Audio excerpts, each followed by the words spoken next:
When Sarah moved into her grandparents' old home, she expected creaky floors and drafts, not the unsettling noises that began almost immediately.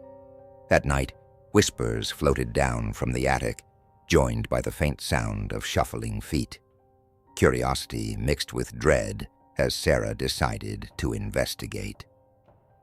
Clutching a flashlight, she ascended the narrow staircase, each step echoing eerily. The attic was dusty, with cobwebs hanging like curtains. Suddenly, her flashlight beam caught a shadow in the corner. A humanoid figure crouched unnaturally, its hollow eyes fixed on her. Frozen in fear, Sarah couldn't move as the figure slowly rose. In a panic, she turned to flee, but the attic door slammed shut, trapping her inside. She screamed for help, but her voice was swallowed by the silence. The next morning, her friend found her sitting on the attic floor, trembling and unable to speak. To this day, Sarah refuses to enter the house and the attic remains locked.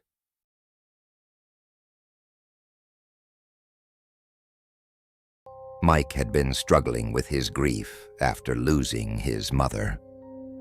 One rainy evening, he sat alone in his dimly lit living room when his phone rang. Checking the caller ID, his heart stopped. It displayed his late mother's name. Thinking it was a cruel prank, he hesitated but eventually answered. A faint, familiar voice spoke. "Mike, you need to leave the house now." Confusion and terror warred within him as he tried to respond, but the line went dead. Seconds later, heavy footsteps sounded outside his door, slow and deliberate. Gathering his courage, Mike peeked through the peephole, but saw nothing.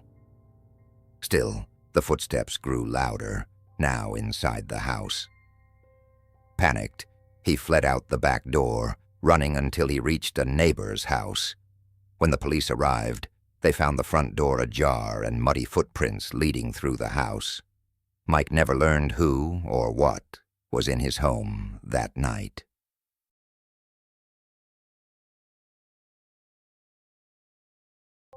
Claire often worked late, so driving home alone at night wasn't new to her. One such night, as she drove down a desolate country road, she noticed a woman in white standing by the roadside, waving frantically for help. Claire hesitated but decided to pull over, thinking someone might be in real danger. Rolling down her window slightly, she asked if the woman needed help. The figure stepped closer, but her face remained obscured by shadows despite the car's headlights. Unease crept over Claire, and she quickly drove off. To her horror, less than a mile down the road, the same woman appeared again, standing and waving in the exact same manner. Heart pounding, Claire sped past without stopping. When she reached home, she recounted the incident to her father, who turned pale. He revealed that the road was infamous for sightings of a ghostly hitchhiker who lured drivers to their doom. Claire never took that route again.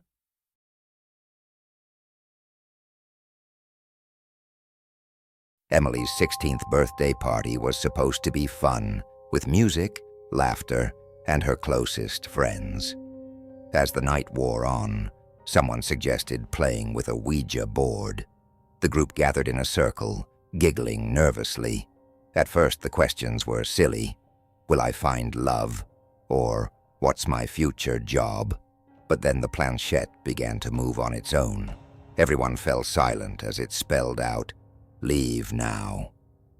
The laughter stopped, replaced by uneasy glances. Moments later, the lights flickered, and an icy breeze swept through the room. Suddenly, one of the candles toppled over, and the sound of footsteps echoed from the hallway. Terrified, the teens abandoned the board and huddled together until morning. Emily later found the board in her closet, the planchette resting on the word goodbye, though none of them had touched it again. She swore off Ouija boards for good, but she couldn't shake the feeling that something had stayed behind.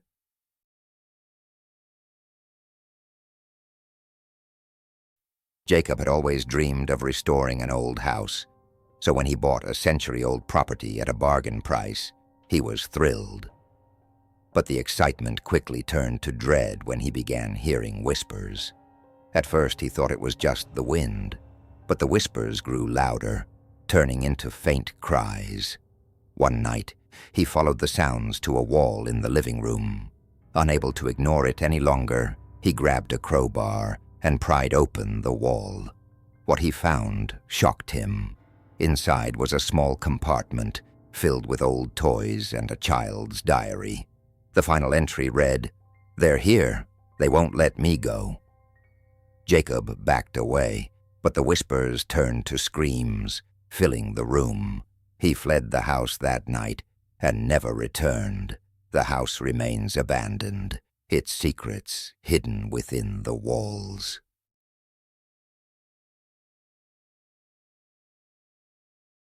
Jason had been driving for a rideshare company for years and thought he'd seen it all. One night, he picked up a passenger from a quiet suburban street. The man got in without a word, sitting silently in the back seat. Jason tried to make small talk, but the passenger didn't respond. Feeling uneasy, he focused on the road. When they reached the destination, Jason turned to let the man know they'd arrived, but the back seat was empty. Confused, he checked the app. It showed the ride had ended. Shaken, he drove off, but in his rearview mirror, he saw a faint figure sitting in the back, smiling eerily. Jason quit his job the next day, unable to shake the memory of his phantom passenger.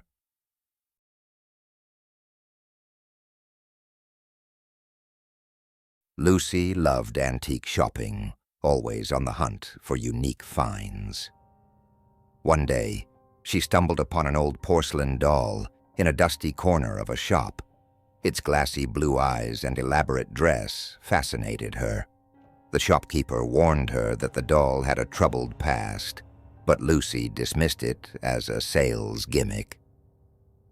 That night, she placed the doll on her bedroom shelf and went to bed.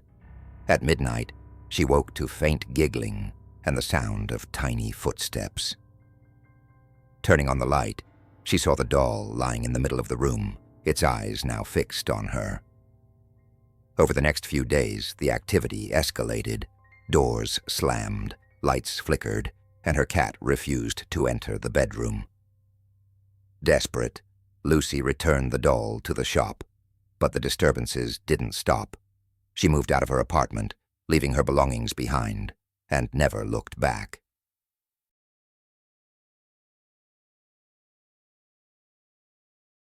During a camping trip with friends, Alex wandered into the forest alone, drawn by the serenity of the trees. As dusk fell, he realized he was lost. Calling out for his friends, he was met with silence, except for faint whispers that seemed to come from all around him. At first he thought it was the wind, but the whispers grew louder, forming words. "Leave now." Panic set in as the trees seemed to close in on him. Suddenly, a shadowy figure appeared ahead, its face obscured. Alex turned and ran, tripping over roots and branches. When he finally stumbled back into the campsite, his friends claimed they had been searching for him for hours, though he swore he had only been gone a few minutes. To this day, Alex avoids forests, convinced something was watching him that night.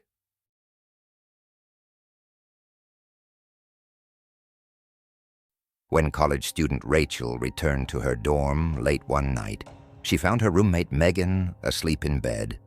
Exhausted, Rachel climbed into her own bed and fell asleep. The next morning, Megan was gone, but her belongings were still there. Thinking Megan had left for class early, Rachel didn't worry, until she received a call from Megan's parents, asking if she had seen her. They claimed Megan hadn't been on campus for weeks. Bewildered, Rachel checked with campus security, who confirmed that Megan's keycard hadn't been used in over a month. Who, then, had been in her bed that night? Rachel moved out of the dorm the following day, haunted by the unanswered question of who or what had been sleeping in the room with her.